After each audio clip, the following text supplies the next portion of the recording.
The pop-off we are about to One see. minute. That's it! And there it is! Oh, the chance!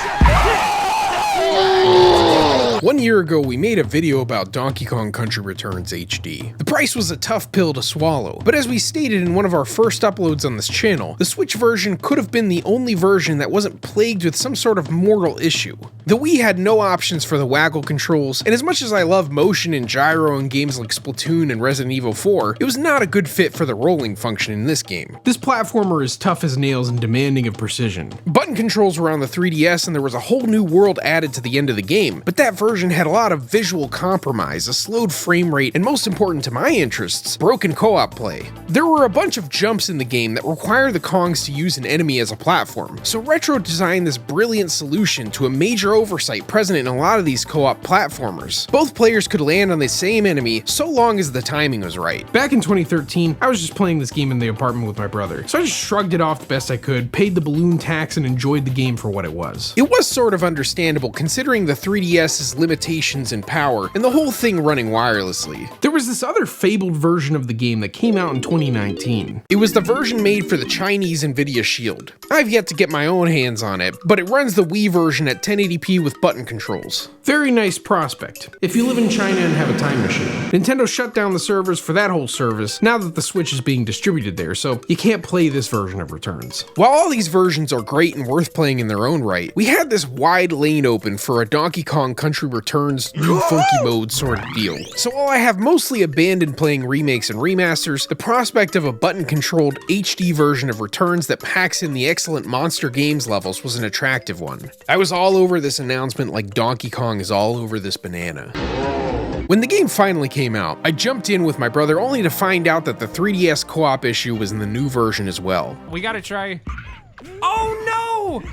It's the 3DS version! I was already choosing to overlook the price, missing effects, and loading issues, but this just sucked the joy out of the experience for me. Instead of enjoying the game, I made a video about the problem because after over 10 years of the 3DS version existing, I'd never seen it widely discussed. I know a lot of you played the game single player, many others are new to the franchise, so you didn't understand how it was originally supposed to work. Thanks for hearing me out. My goal in making the video was to create an explanation for the co-op problem in hopes that we could catch Nintendo or Forever Entertainment's attention and maybe they would issue a patch. And boy did I get some attention on that video. I had like 15 subscribers when I posted that video, so I was not prepared for the amount of chatter that was going on in the comment box. I saw articles, other YouTube channels, and most of all, the general audience supportive of the fix. I reached out to some larger creators and tweeted at the companies involved with a gif of the issue. I don't know how to code or make games, but I don't imagine this would be a super complex issue to fix, especially considering that's how the original game in Tropical Freeze worked. I even made contact with Forever to try and explain the bug to their support team. After that, it was radio silent, with everyone's attention, including my own, shifting to the new system. The moment I got the Switch 2, before I started Mario Kart World, I popped Returns in to see if that game got some magic update, but no dice. I did end up playing through the game with my brother, but it felt a little hollow. I didn't want to engage with the extra content or 100% the game as I normally would. It was mostly fine, but paying a premium and getting a minimum really kind of stung. 1 year and 5 days later, Nintendo comes out of nowhere to bring Dixie Kong to Returns. I mean, this is some Knuckles the Echidna and Sonic 2 type of stuff. This is what we used to dream about on the playground. The Dixie Kong comeback is upon us. They also added a bunch of quality of life stuff like game share, but I had to boot it up to check one thing.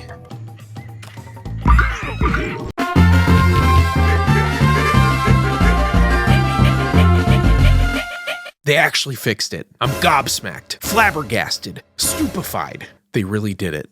I wasn't filming myself, but I promise you it looked eerily similar to the pop-off the video opened with. Now to be clear, I'm not sure what exactly inspired them to do this. I won't say that all our hootin' and hollerin' was the reasoning behind this patchwork, but I will say that this conversation was a worthy one. Channels like Game Explain, Digital Foundry, and Good Vibes Gaming did an excellent job highlighting some of the technical and visual mishaps. John even caught the co-op problem in his review as well, because of course he did. He's thorough.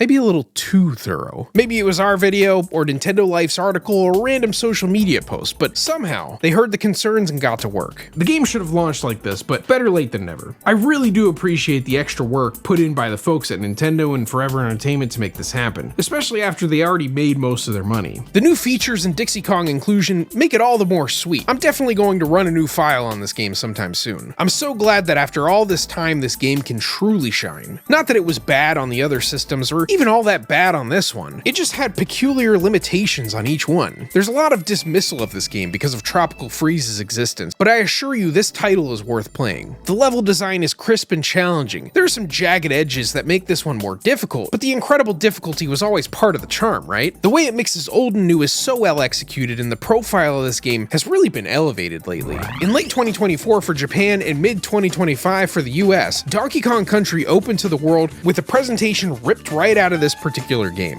While there are some elements from other parts of DK's history if you look hard enough, this park is very focused on returns. All of the fans, old or young, lapsed or engaged, will see Leaning Towers, the Tiki Tak tribe, and Retro's overall art design. While Bonanza is having its moment, this particular entry in the series will have tremendous significance as a point of interaction with newcomers. You can see the footage from my Donkey World video to behold the chaotic number of park goers literally living through some of the parts of this game. You can already see the success of the game launching alongside the park. It sold over 1 million copies in 2.5 months, and this could prove to be one of Nintendo's strong evergreen titles after this update. I will do a comparison and deeper dive into this game in the future, but we might just be looking at the de facto definitive version of the game. Retro's original vision is now way more faithfully translated thanks to Forever Entertainment's continued work on this. Monster Games Bonus World now gets to be enjoyed by a new audience, and us crazy Donkey Kong people get to experience the game with a whole new Kong added to the bunch. What a thrilling and very random Tuesday W. It's crazy. We went over a decade without a new original game, but now on this unassuming Tuesday night in January, we have to choose which DLC we're jumping into first, because they also started the Snowmad mission in Bonanza today. This is unreal. The Donkey Kong brand revival needs to be studied. 2025 was the year of Kong, but there's still more on the way, and I can't thank you enough for joining us on this journey. Feedback matters.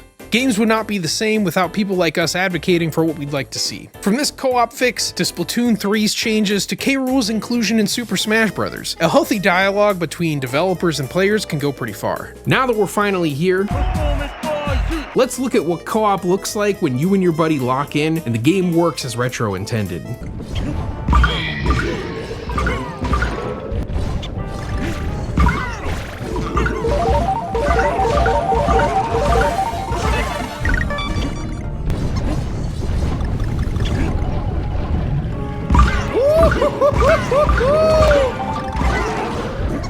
That's how we do it!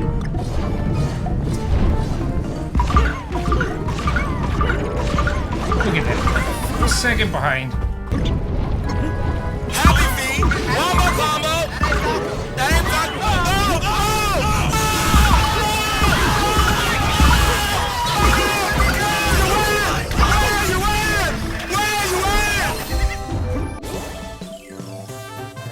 We're hard at work on a bunch of new videos for the compendium, but in the meantime, this would be an appropriate time to check out Too Crispy's interview with Brian Walker, the senior development director for the original Donkey Kong Country Returns. If you don't know all that game developer lingo, understand that he's the second name that you see on the credits. The original credits, anyway. We gotta fix that, Nintendo. Just leave the names in the remasters.